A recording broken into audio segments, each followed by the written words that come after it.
But I'm going to go ahead and ask Miss Dina Klotz to come forward as I introduce her. And Miss Dina Klotz has been a mentor for us, I guess, 2 to 3 years now. And she has an amazing story. It's an amazing story of being strong, finishing strong. And it's her own life story that she's going to share with us right now. She also owns the mobile dog grooming thing you've seen around. I know, it's awesome. And so she's talented. She's got a lot of things going on. So everybody give a warm welcome to Ms. Dina Klotz. I want to thank my husband and my son for coming here today. They're here for my support. And so thank you, husband and son. My story is just a small chapter of an experience in my life.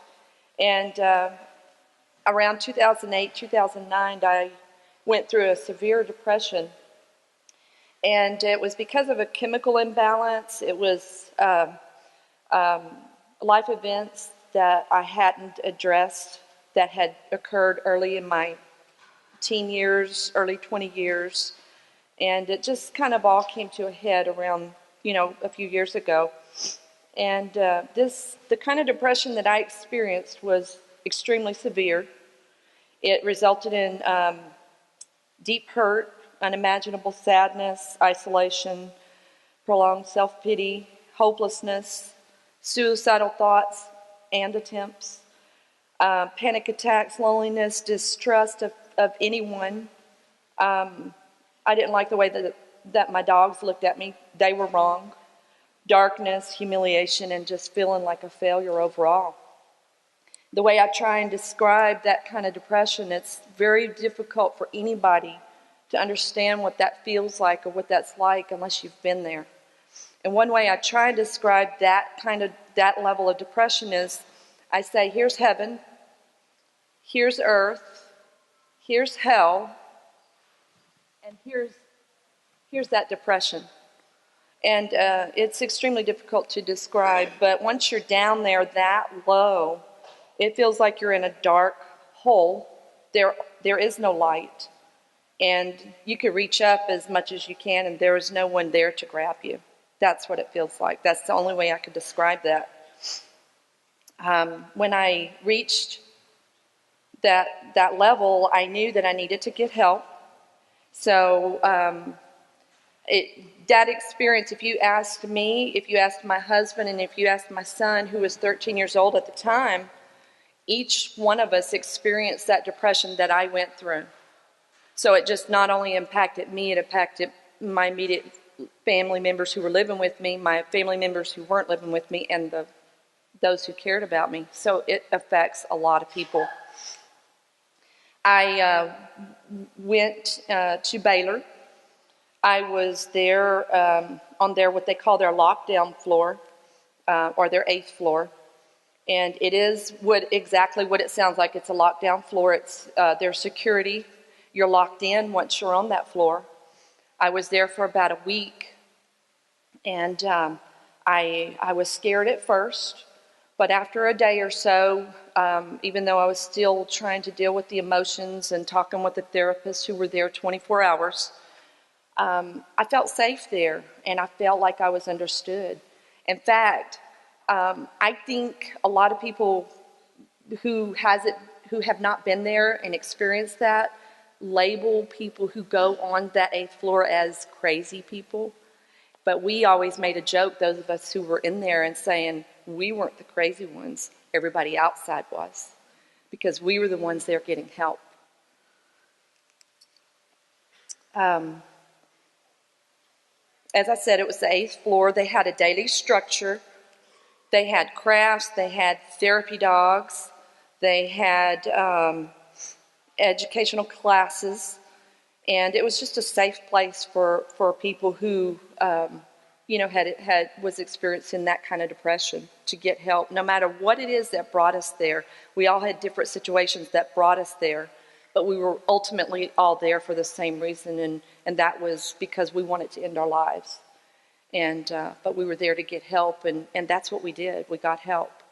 And One of the biggest things that helped me through that was one of the classes that they had offered was, and you didn't have a choice to go, you had to go, but education was a huge factor in that step forward to getting healthy and to recovery.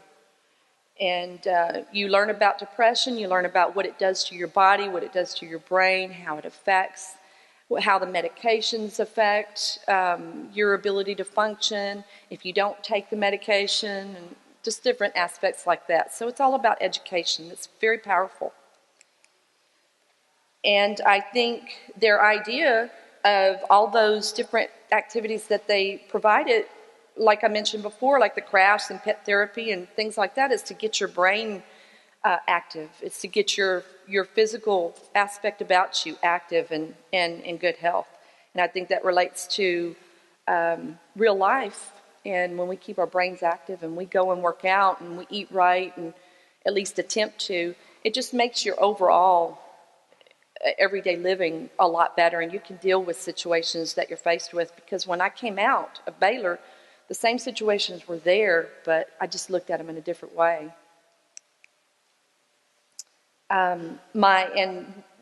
One of my reasons, I think one of the reasons why Miss Petty asked me to share this testimony with you guys is to let you know I'm living proof that there is hope.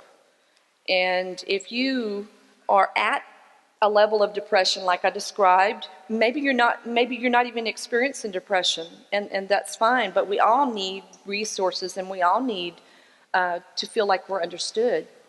And I think a movement toward a future really provides that. And Miss Petty,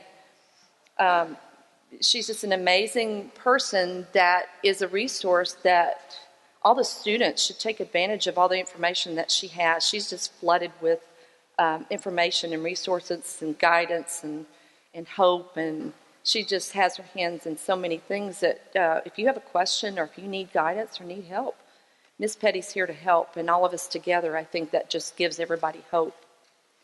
When I was going through that depression time, one of the things, several things helped me, my faith in Jesus Christ. Ultimately, that's why I'm standing here today. But the other thing that helped me was I wrote poems. I still write poems, but let me tell you, when I was going through that year of depression, I have binders and poems. I have them in a bag over there under the table. I am not kidding you. I've got literally poems that I wrote this many on 8.5 by 11 pages of paper. I have this many, and sometimes I would put out poems like 5 or 6 in one day. And now I'll go back every once in a while and look at them and I'll think, I wrote that? That's pretty darn good. So, but that's just basically that was my outlet. That's what helped me kind of get through it, is because I'm writing down all of my emotions and expressions, and I'm just getting it out on paper, and it felt good to be able to do that. Miss Petty asked me to just share one little quick poem that I wrote. It was at the end of this, the depression term when I came out of Baylor.